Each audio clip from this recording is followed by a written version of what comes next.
Hey everybody, what's up? Gary BLEDSOE here. I'm coming to you from San Antonio, my home. I just want to talk to you as a black man here and some of the things that have been taking place, some of the events, some of the feelings that's been going on in my mind. I know probably a lot of you, if you've been following me on Facebook or Twitter, or you've been seeing that I've been posting a few things that I just couldn't control it anymore. I couldn't contain it. I had to say something. I had to, I'm not political. I'm more, geared towards positivity, more geared towards trying to find out what can go, how we can move forward whenever things are going wrong. But I just couldn't hold it anymore. I just couldn't contain it anymore. I just had to say something. This voice inside of me had to say something. I decided that I'm going to make this video. Hopefully it can help somebody. I'm not trying to get any likes or any shares, but it's up to you if you want to do it. If you like what you hear, that's on you. But I definitely have to say this. I have to get this out of my head. First of all, I want to talk to you about a few things. First, I want to talk to you about COVID-19. COVID-19 has truly changed our lives. It definitely changed our lives in a lot of ways. Personally, I feel somewhat afraid. I feel uncertain. I feel unsure, not knowing what's going on. Constantly, definitely found myself washing my hands a lot more, washing my face. Be careful where I'm interacting, how close I am to people. Careful about how I put my hands in my face, things like that. Watch my nails, cut my nails, make sure everything is not carried in the house. When I come in the house, I make sure I put this over here, wash that real quick. I do all these things because I definitely don't want to spread it. Especially being 50 years old, I don't want to spread it to my family. I definitely don't want to spread it within my body. So COVID-19 kind of scared a lot of us. And if you feel the same way, I totally understand.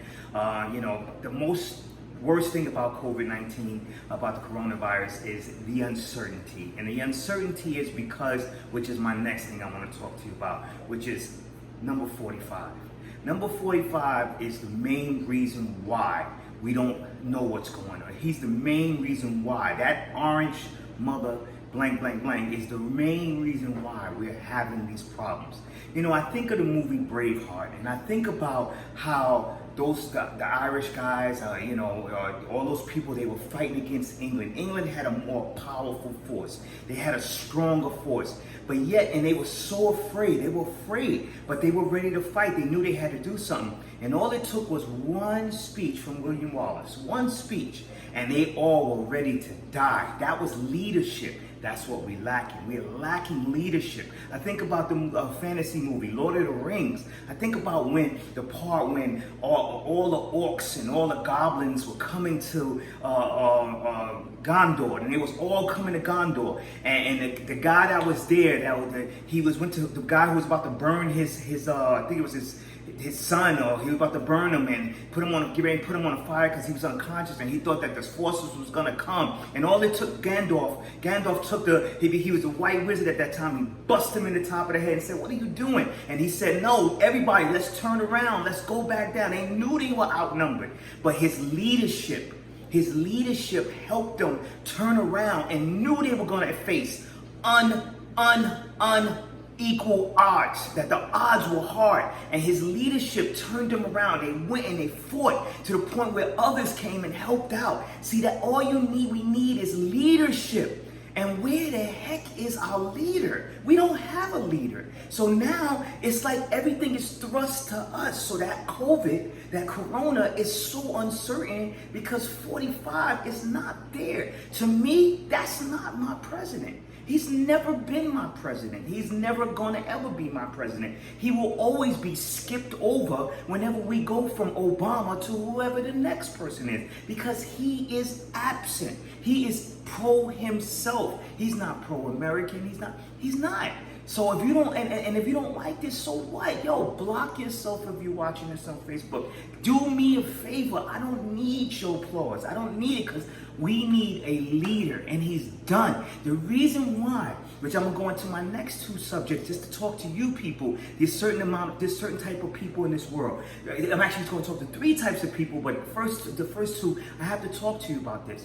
The reason why you guys are liking him, these certain kind of people, and I'm talking about the white people, people that follow Trump, that are diehard fans of Trump, is because you're probably the same people who watch Honey Boo Boo and all that June Mama, whatever that is. You're the same people that Duck Dynasty, all those crazy shows. Y'all want to see the exploitation. He's the voice for you. He's your voice. He should not be your voice. You should have your own voice. He should not be your voice, especially when his leadership skills are lacking.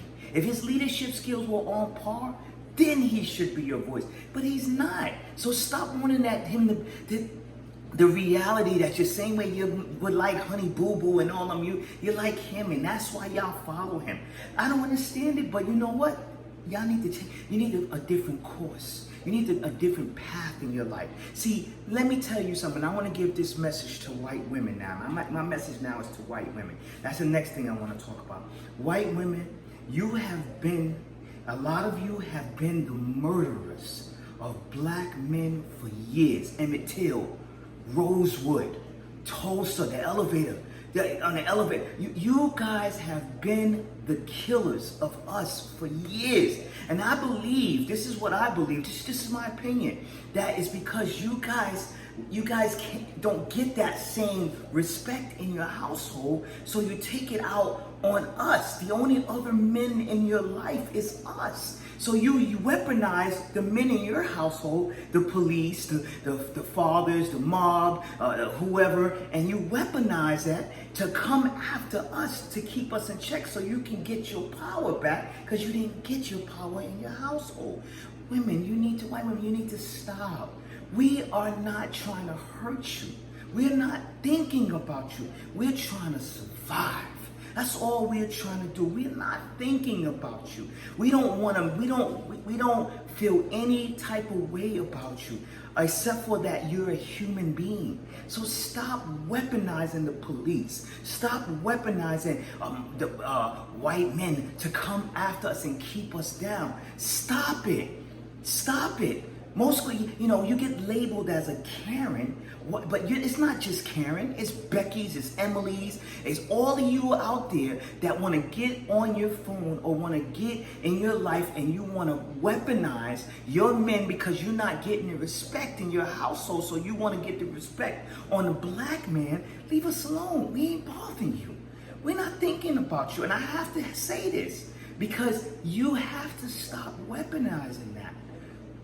Stop find another way to get you. Go join a club, get in a book club or something. Stop becoming a part of the association that want to weaponize the police, that want to weaponize white men to come and kill white men. That lady in the park, Amy Cooper, do you understand what you could have done? You could have created another George Floyd. Because if the wrong police would have came that day, and they would have definitely took the wrong doubt on that black man, they could have killed him. All because you was not getting respect in your household from whoever your significant other is, so you decided to come out and get the respect by weaponizing the police. That's a shame. Now, white women, if you're doing that, you need to stop that. Stop that. Get your respect some other kind of way. Don't get your respect by pushing us down. Get your knee off our necks. That's the knee on our neck. You ever want to know what that means? Look at that video with the bird watching guy. That's the knee on our neck. Every time we do, what are you doing in this neighborhood? I think about the movie The Bank I just watched. Every time the guy owned the building. And he was in there making repairs, and a white lady came out of nowhere. You know, I'm supposed to be around here at this time. And y'all kind don't do this. Lady, I own this building. Then she weaponized the police to find out, come over there and check his credentials. Boom, whipped out, he owns it. Stop. Now my next message is to white men. White men out there, let me tell you something, because I heard this.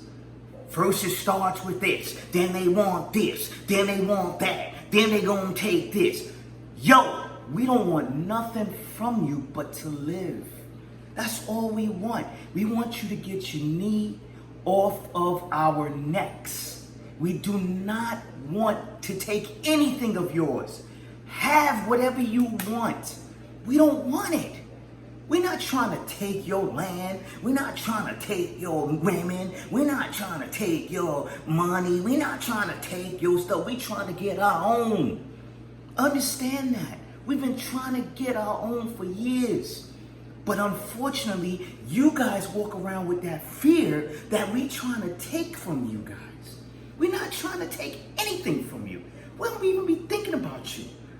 But every time we go into your neighborhood, we gotta watch our backs. Every time we're driving and that white patrol car is right behind us, we gotta watch our backs. We gotta cringe because we feel like you have the fear that we gonna try to take something from you when we ain't even thinking about you at all. We ain't thinking about you. So why do y'all keep saying that? Why do y'all create this myth that black people want to take from you? We don't want nothing from you. We just want to take from life the ability to live, the ability to thrive, the ability to have a happy household, the pursuit of happiness. That's all we want. And our happiness is not how you get your happiness. You get your happiness by stepping on the knee, with your knee on the necks of others. We don't never do that. Historically, we've understood how a lot of you have been. You've conquered India, China, the Caribbeans. You've conquered everything. We ain't trying to conquer nothing. We want to conquer ourselves. That's it. We just want to be ourselves. That's all we want. We just want to live. Now to my black brothers and my brown brothers and my black sisters and my brown sisters, understand this is not a struggle that we're going through. This is a process. Your process of everything you do, every time you strive to better yourself, every time you protest, every time you go out there and you hug your children, every time you kiss your children, every time you get that paycheck, every time you're in the household with your family, every time your daughter's sad and you come and you talk to her father, brown father, black father, every time you come and you talk to her, Spanish father, Puerto Rican, Dominican, every time you talk to your kid, your daughter, and you comfort her when she's scared and you're there to protect her and you give your son advice, every time you do that, that's a step in the right direction. That's a step that will push us further. That's a step. That's the process. Don't ever stop that process. Don't ever doubt yourself. Don't you ever give up. Do you understand Martin Luther King Jr., Malcolm X, all the people that came before us, John Lewis, all these people, they were afraid, they were scared, but they knew that every time they did something that they had to do, it was one step to make our generation better. Now, what we do will make their generation better. And what they do will make the next generation better.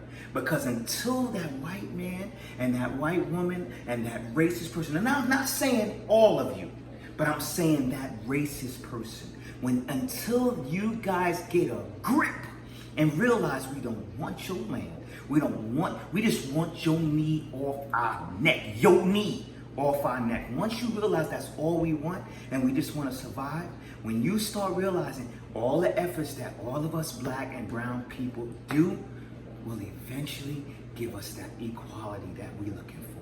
Because that's all we want. We just want to be equal. We just want to live. We just want to survive. We just want to grow our families. So I had to give you this quick 15 minutes to just let you know what's in my heart. And if you don't like what I'm saying, don't comment. Just block me.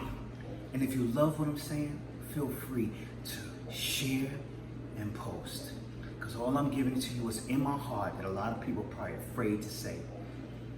And I'm not afraid. I'm not afraid. I'm fearless. Because I'm tired. I'm tired of this. I'm tired of y'all keep thinking we want from y'all and take from y'all. All we want is your knee off our motherfucking necks. That's it. That's all we want. Get that knee off.